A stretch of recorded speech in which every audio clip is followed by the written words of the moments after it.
እኔ እንደሌሎቹ አንቺ ለሰጠሽኝ ዱቤ ለወንድምሽ ሄጄ አልሰጠውም።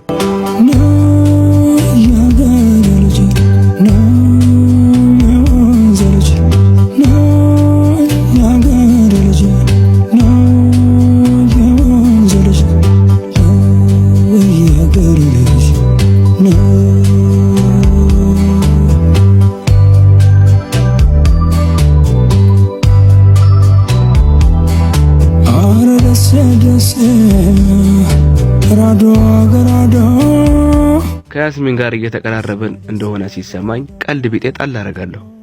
እሷም አታሳፍረኝም፣ ፈገግ ትልልኛለች።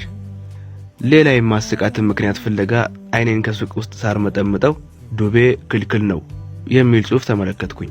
ዱቤን ዋቢ አድርጌ ቀልጄ ላስቃት ፈለግኩኝና በዱቤ የተቀለደ ቀልድ ማሰብ ጀመርኩኝ። ዱቤ ዱቤ ዱቤ ዱቤ ግን ሊመጣልኝ አልቻለም።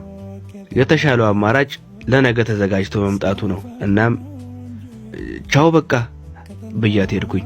ቻውታዬ ግን የዲርአስን ቀልማዳ መሰረቷ በውትፍትፏ ጣዕም ቀማሽ ላይ በላስም የተመሰረተችውን በትረ በትር ሸብረክ ለማድረግ ቀየን ትቼ ወደ መናንያኑና ነገስታቱ መንደር ወደ ሰሜኑ በምስራቅ አቅጣጫ የሚሄድ ነው መስለው። የደስ ልጅ ብትሆንና ሰራሚ የሳገር ሰው ናት ትግርጋድ የለኝ ትግርጋድ የለኝ ትግርጋድ የለኝ ነይና ያገር በየቀኑ ሱቃቸው መመላለሱ ነጥብ እንዳያስጥልብኝ በሶስተኛው ቀን ነበር ስለ ዱቤ አሉ የሚባሉትን ቀልዶች ሰብስቤ ወደ ሱቃቸው የሄድኩት።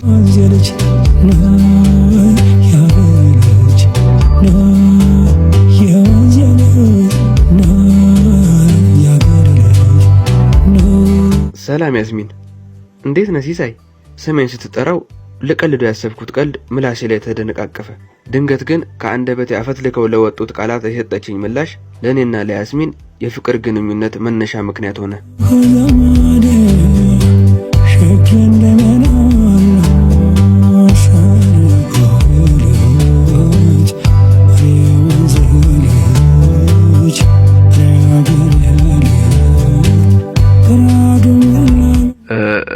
እኔ የምልሽ ከስተመራችሁ ከናንተ ሱቅ ዱቤ ለመውሰድ ቢፈልግ ቢያንስ ዱቤ ከመውሰዱ በፊት የስንት ብር ዕቃ መውሰድ አለበት? እሺ ቢያንስ በቀን ውስጥ ወደ ሱቃችሁ ስንት መመላለስ አለበት? ዱቤ ፈልገ ከሆነ የለም ቁርጥህን ወቅ። እንዴ ለምን? ወንድሜ ዱቤ እንዳልሰጥ ቢነግረኝም ከስተመር ላለማስከፋት ዱቤ በሰጣቸው ለሱ እየመጡ ከተወሰድነው ነው እያሉ እየሰጡት እያጋጩን ተቸገርኩኝ። ጆሬ መስማት የሚፈልገውን ቃል ከሰማ በኋላ ገላይን ስታጠብ አፈንግጣ ጆሬ ውስጥ ገብታ የራሷን ግዛት ለመፍጠር ወዲያና ወዲህ ከምትለው የውሃ ጠብታ የውጭ አትውጪ ግብግብ በአንድ ግርዝን ላይ እንቢታዋ ሲጸና በአንድ ጎና ዘንብሎ የኔ ውጪ ከጆሬ የራስ ድብደባ ጊዜ የምሰማውን የከበሮ አሊያም የገደል ማሚቱ የመሰለ ድምጽ ወንድሜ የሚለው ቃል ጆሬ ውስጥ ያስተጋባል። ወንድሜ የምትለው ቃል ቀዝቀዝ ብላ ገብታ ስትደበደብ ሞቃ ኩልል ብላ እንደምትወጣው አፈንጋጭ ውሃ ከጭንቅላቴ ማስወጣት አልፈለኩም። ወንድሜ የሚለው ቃል ተስማምቶኛል። እኔ እንደሌሎቹ አንቺ ለሰጠሽኝ ዱቤ ለወንድምሽ ሄጄ አልሰጠውም። እሺ ተስማምቻለሁ። እና ምን ልስጣው? ያምላን ከናማት ላፌ ገደብ የለው ያምላን ከናማት ላፌ ገደብ የለው የዘንድሮ መጣው እጅግር የለም።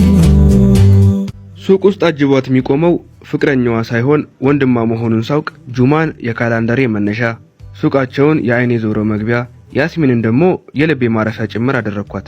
ይሄ ሁሉ ሲሆን ግን የወንድሟ ጆሮ ባዳ ነበር።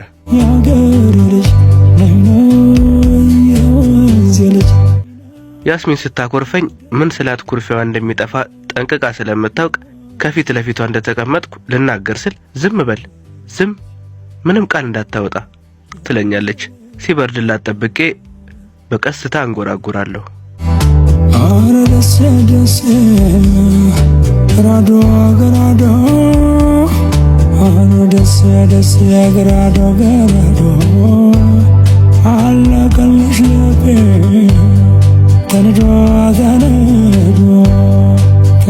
ኩርፊያዋ ወደ ብሶት ተለውጦ በተቀመጠችበት ኩርምት ትላለች።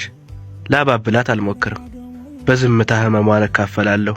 ህመሟ በአንድ ቤት ውስጥ ማጽናት የማይቻለውን አንድ የመሆን ያለ መሆን ጉዳይ እንጂ አርፍጄ መምጣቴ አይደለም።